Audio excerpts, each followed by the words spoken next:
Ya. Halo, apa kabar Pak Safarudin Sulaiman ya gitu ya? Oh, terlalu formal. Pak Safarudin. Kita sebutnya dengan akrab biasanya Pak Guru gitu. Pak Guru. Nah, ini sebelum kita ngobrol-ngobrol yang lebih detail soal pekerjaan, soal nanti aktivitas, kenapa sih Pak Safarudin itu dipanggil Pak Guru di TVRI itu kenapa? Coba bisa ceritain. Ini buat awal-awal saya cerita dulu ya. Jadi gini, ada tamu ke TVRI ya. Ya. Jadi mau ketemu sama saya. Jadi dia tanya ke security di bawah di lobby, dia bilang gini, saya mau ketemu sama Pak Safarudin Sulaiman. Bingung security, nggak ada katanya, nggak ada Pak Safarudin, nggak ada. Nggak ada yang tahu itu Pak Safarudin. Awalnya nggak ada tuh, nggak ada. Terus ini panggilannya Pak Guru. Oh itu ada lah. Ya, sering kayak gitu. Jadi awalnya saya disebut Pak Guru tuh karena saya masuk TVRI itu 2003 ya. Waduh. 2003. Waktu itu tugas saya itu ngajar grafis desain Di TVRI. di TVRI dulu istilahnya kepala divisi 1 siaran nasional. Oh, Ya, Pak Wardi Wahid, orangnya masih ada. Saksinya dia yang nyebut saya jadi Pak Guru. Nah, saya ngajar waktu belum karyawan itu. Oh, belum jadi karyawan. Jadi kayaknya sering main ke situ. hitungannya tamu gitu ya. Tamu ya.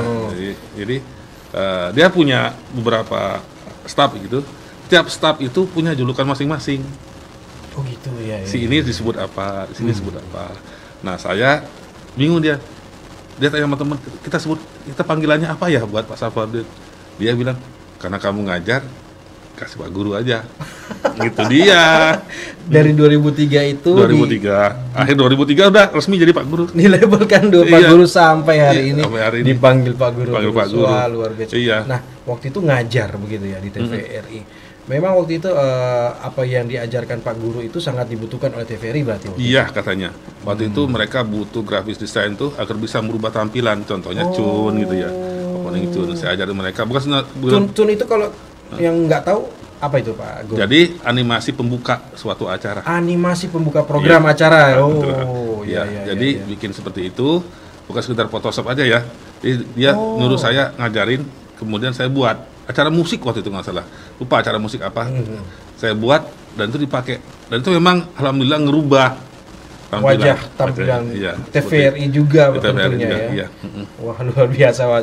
Jadi saya juga enak gitu kalau manggil Pak Guru lebih lebih akrab dan lebih simpel. Nah Pak Guru, bicara soal profesi, kita lebih detail soal aktivitas di TVRI. Pak Guru sekarang dari pengajar yang awalnya desain grafis, mungkin bisa diceritakan lagi per musim kehidupan di TVRI apa saja yang dijalani sampai sekarang. Jadi dari sana saya sempat ke teknik. Wah, divisi teknik. Direktorat teknik. Direktorat teknik namanya. Waktu ngurusin website.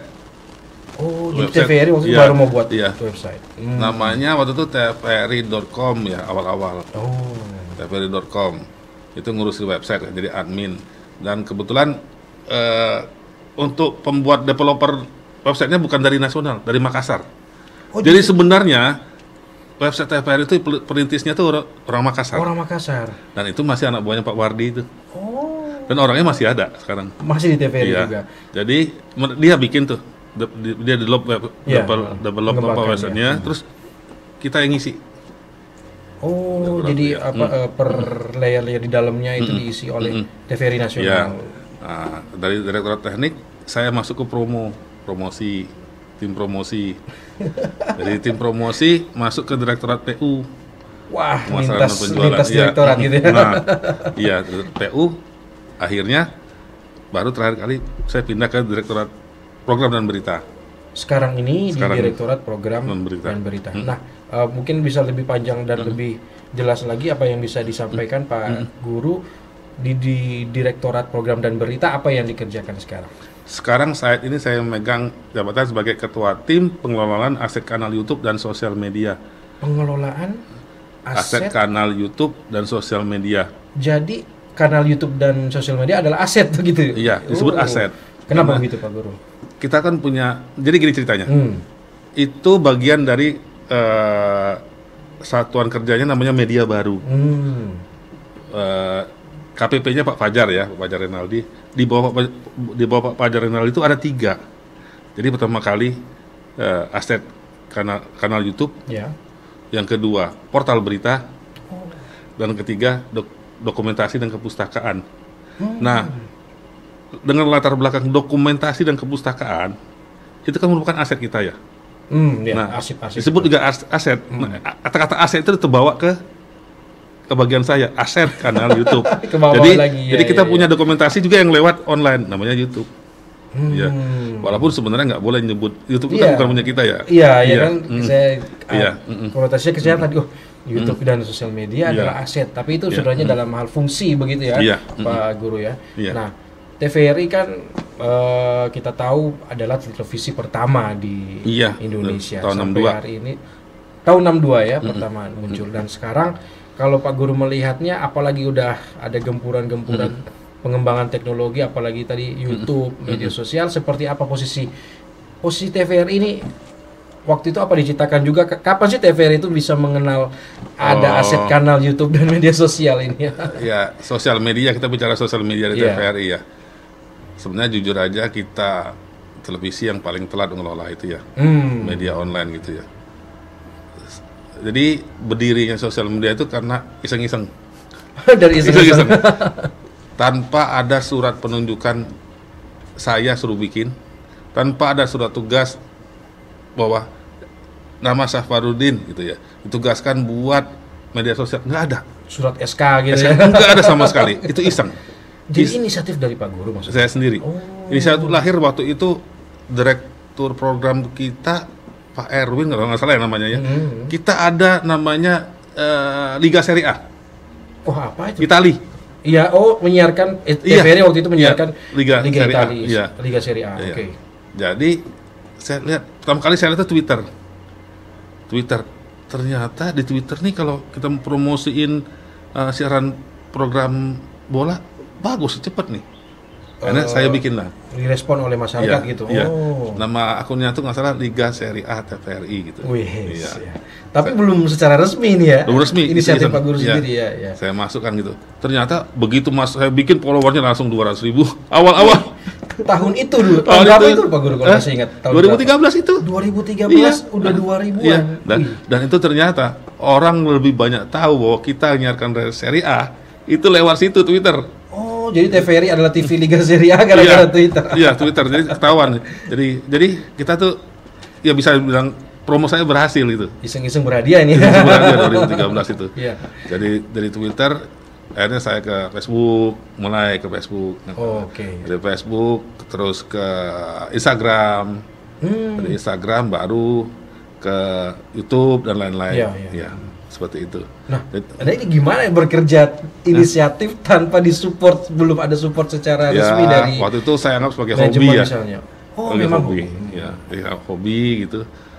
Ya senang aja pas lihat ini efeknya seperti gini, ternyata ini bagus hasilnya kan gitu. Saya coba kembangkan, dan itu masih saya sendiri.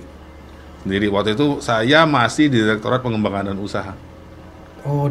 Saat waktu pindah tadi. Awal-awal. Jadi masih sendiri, emang kerja sendiri, semua sendiri. Jadi ngisi kontennya sendiri, admin sendiri gitu. Admin sendiri.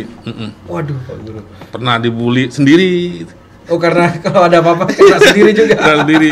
Contohnya apa Pak Guru? Dibully kenapa sih? Pernah ribut sama Juventini ya. Gara-gara Serie A juga. Udah Juventus. Kenapa salah skor atau? Saya bilang Juve itu saya ganti Juve jadi pakai huruf P, Juve. Jadi penyanyi kalau gitu ya dulu. Iya, almarhum kan. Juve. Wah, marah dia gitu. Gitu. Pendukung Juve. Ternyata gini tuh sangarnya. Beda sosial. Responnya jadi gitu. mereka punya ini sebenarnya mengikuti betul ya apa yang dibuat oleh Pak Guru melalui Twitter itu. Jadi akun itu di dalamnya berisi beberapa fans klub, mulai Juventus, AC Milan, Inter Milan, terus Roma, dan saya sering diundang dirinya. Jadi saya waktu itu tinggal di Cikarang ya. Mereka punya fans club namanya JCI Chapter Cikarang, Juventus Club Indonesia Chapter Cikarang. Saya diundang waktu mereka ulang tahun. Untuk? Itu sekalian kenalin adminnya, inilah admin TVRI gitu. Jadi akrab saya sama mereka. Gitu ya. Pernah sekali abis diundang mereka datang ke rumah. Sampai soal ke rumah. Ke rumah. Habis CCI itu ada juga Milanisti. Iya, pasti. Ya. Internisti. Ya. Nah itu sama. Saya pas ada kegiatan mereka saya diundang. Oh, jadi akhirnya punya komunitas akrab dengan komunitas ini ya Pak Guru. Iya. Memang hobi Pak Guru juga hobi sepak bola olahraga juga. Mengikuti perkembangan olahraga. Ngikutin. Iya. Sampai sekarang tuh ya bukannya apa-apa. Netizen tuh menganggap bahwa TV Serie A tuh kalau bicara TVRI itu TV-nya Liga Italia. Bukan TV yang lain. Brandingnya sudah kayak gitu dulu. Mereka pengen tulisan di komen itu, ayo TVRI ambil lagi Serie A, gitu loh. Oh, ada harapan seperti itu dari masyarakat. Iya. Sekarang kita posisinya memang belum secara official melayangkan itu ya Pak. Serie A. Kita baru menayangkan Copa dan Super Copa ya. Untuk ngambil Serie A itu nggak bisa karena masih ada diambil oleh pihak lain. Oke. Kita berharap pasti ini menjadi. Dan kita itu kenapa dicintai sama orang?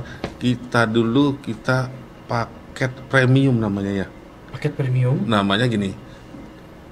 Ada kalau siar tuh ya, ada paket gold, ya, silver, bronze. Kita pakai premium. Kategori. Premium itu kita bisa menyiarkan 10 pertandingan. Wow. 10 pertandingan, 5 live, 5 tunda. Dikasih loh kayak gitu.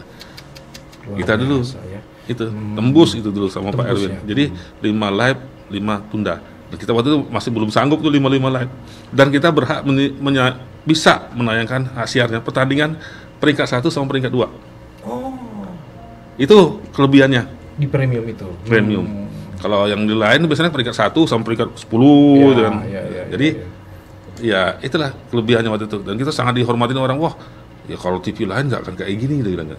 Makanya kalau bicara Liga Serie A itu orang beranggapan bahwa TVRI aja lah gitu. Wah, luar biasa. Berarti TVRI ini sebenarnya punya modal besar kita untuk kembali untuk menarik perhatian dan menjadi tontonan utama buat. Nah, kita lihat posisi sekarang konten media baru seperti media sosial dan YouTube. Apa yang sudah dilakukan selama ini Pak Guru sama teman? Apakah Pak Guru masih kerja sendiri atau sudah punya teman-teman, rekan-rekan? Seiring perkembangan saya dapat teman gitu ya. Iya.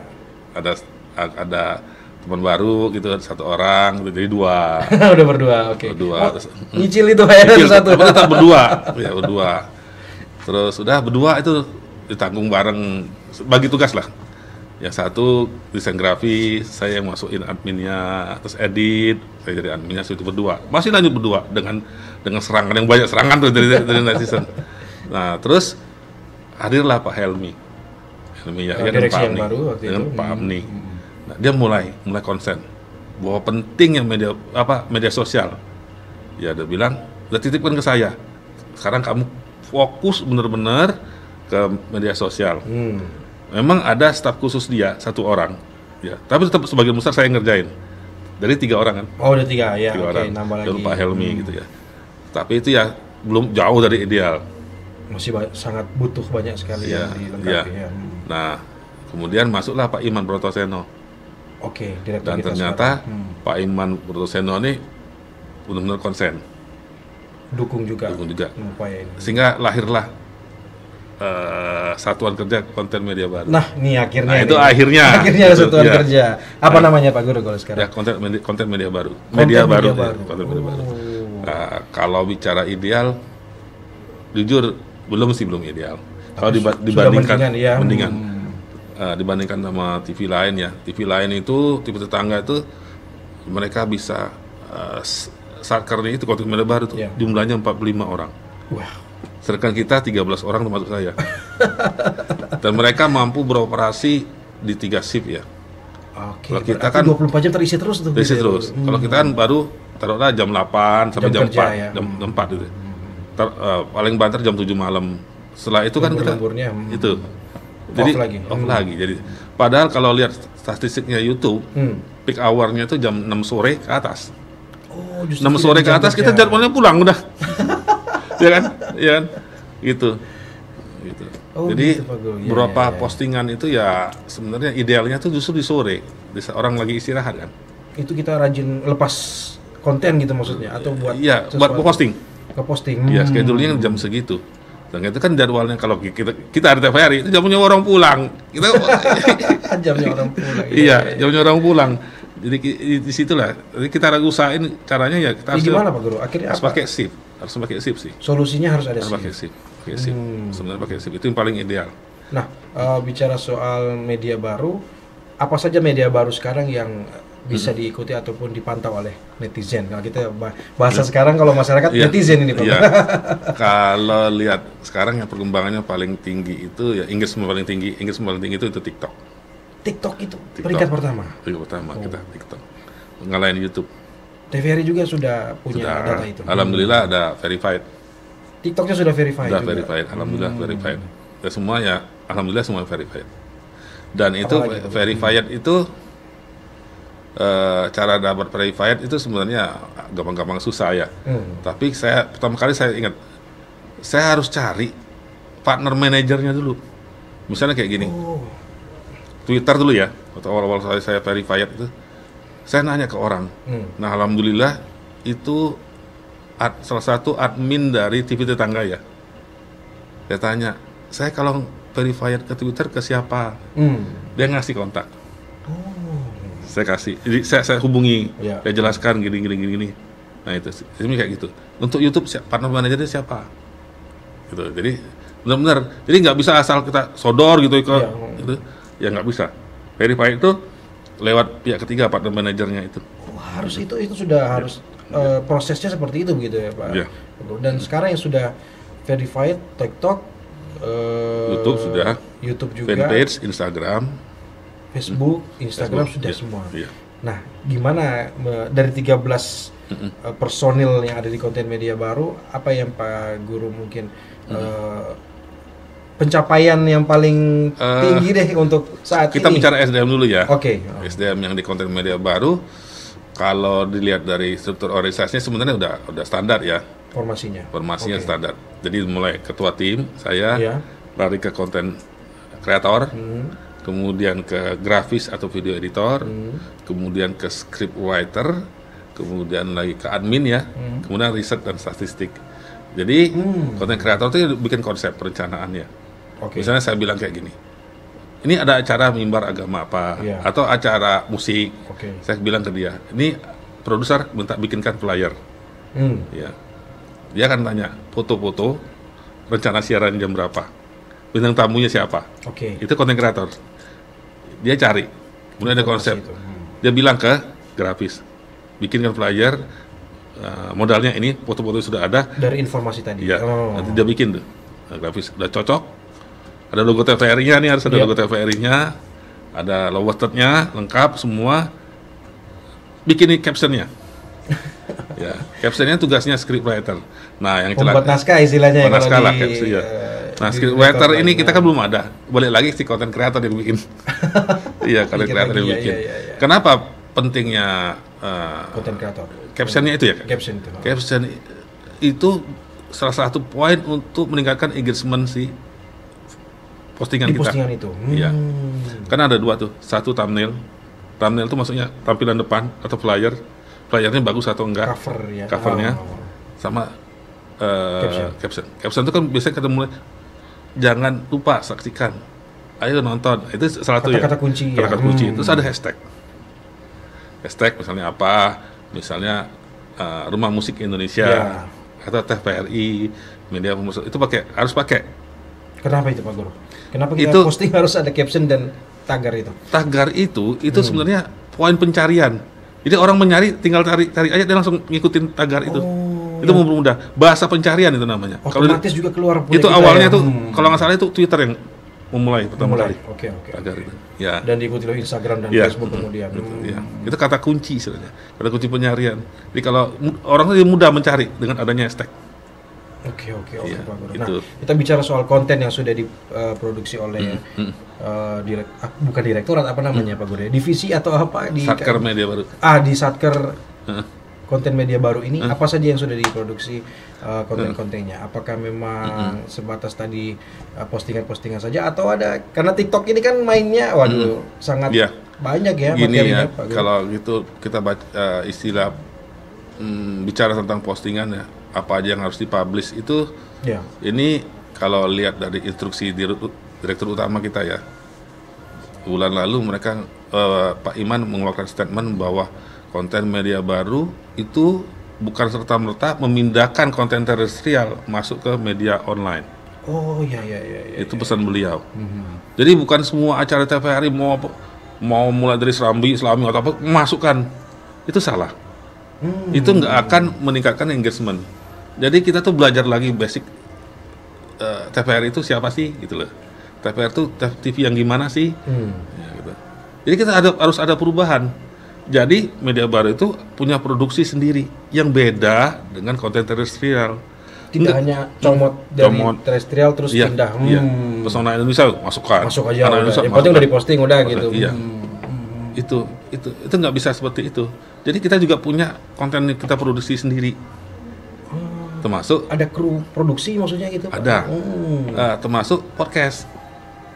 Podcast seperti kayak kita gini sekarang ini. Kan di TV lain TV di daerah lain itu udah produksi podcast kan, ya gitu, termasuk seperti itu. Padahal konsepnya seperti itu, sebenarnya bagus. Ya, kita kemarin juga sebulan lalu persis, kan saya juga ke Temanggung, bikin 3 konten. Yang pertama kali tentang tembakaunya, terus cerutunya, kemudian vanili, gitu. Itu poinnya tuh produksi untuk ke media YouTube. Dan durasinya juga gak panjang kan? Kalau maksimal durasi? Paling banter ya 15 menit. Itu pun udah terlalu lama ya. Karena faktor apa yang menentukan? Karakteristiknya orang penonton YouTube tuh kalau dia merasa bosan langsung aja keluar lagi. Oh, jadi karakter pengguna YouTube itu tidak mau yang panjang-panjang gitu ya Pak? Kalau merasa nggak menarik tinggal. Oh, makanya ada short ya, ada kayak short YouTube. Nih contoh gini, kalau kita punya akun YouTube di bawah thumbnail tuh sering ada garis. Perhatikan baik-baik, ada garis. Ada garis merah. Kalau garis merahnya sampai mentok, itu berarti penonton rata-rata nonton sampai habis. Oh. Lihat aja. Oh, itu tandanya ya. Kadang rata-rata cuma sebentar hilang, garisnya nggak sampai selesai. Baru seperempatnya. Berarti ditinggal itu. Tinggal itu kelihatan ya itu. Kan kelihatan. Jadi ya karakteristik produksi untuk YouTube kita perhatiin, harus benar-benar menarik. Jadi bisa jadi begini Pak Gur ya, dia konten materi ini ada di media baru meskipun itu tidak diproduksi oleh terestrial atau konvensional di TVRI-nya. Bisa begitu juga? Bisa. Banyak kayak gitu. Kami punya konten sendiri yang memang tidak diproduksi oleh. Iya. Kayak contoh waktu Ramadan kita bikin sketsa Ramadan. Itu media baru yang buat ya? Media baru yang bikin itu. Dan itu gimana Pak Guru? Apakah nanti tidak ada kendala di? Tidak. Kita punya anggaran perjalanan? Sendiri. Oh, iya. Anggaran sendiri. Nih, kaos yang saya pakai nih, Cinta Tak Hanya Kata ini web series. Ya, produksi konten media baru. Web series. Wow. Kami yang bikin, diterestrial kan. Jadi kebalikan ini ya. Kebalik ya. Kan dulu kan yang terestrial kita cemplungin. Iya, ini dari media baru diangkat ke TV. Wah, luar biasa. Bisa sedikit diceritain soal apa? Ceritain tentang apa ini web series? Ya, ini sebenarnya ada konflik orang misalnya saudara gitu ya. Persaudaraan mencari ya itu. Ceritanya mencari saudara gitu. Ya, apa hubungannya sama cinta lah gitu ya. Seputar itulah. Gitu. Cinta ya. Oke Pak Guru. Jadi apalagi yang bisa disampaikan mungkin Pak Guru untuk ya netizen nih TVRI apakah gini ya akan punya perkembangan apa lagi? Bahasanya terestrial ya, kita nggak bisa memungkiri bahwa TVRI ini kan sudah lama ditinggal. Oke. Kita akui itu begitu ya Pak Guru ya. TVRI TV jadul ya gitu. Sampai sekarang tuh masih. Terus kita tuh dengan bangganya bilang, wah kita berubah nih.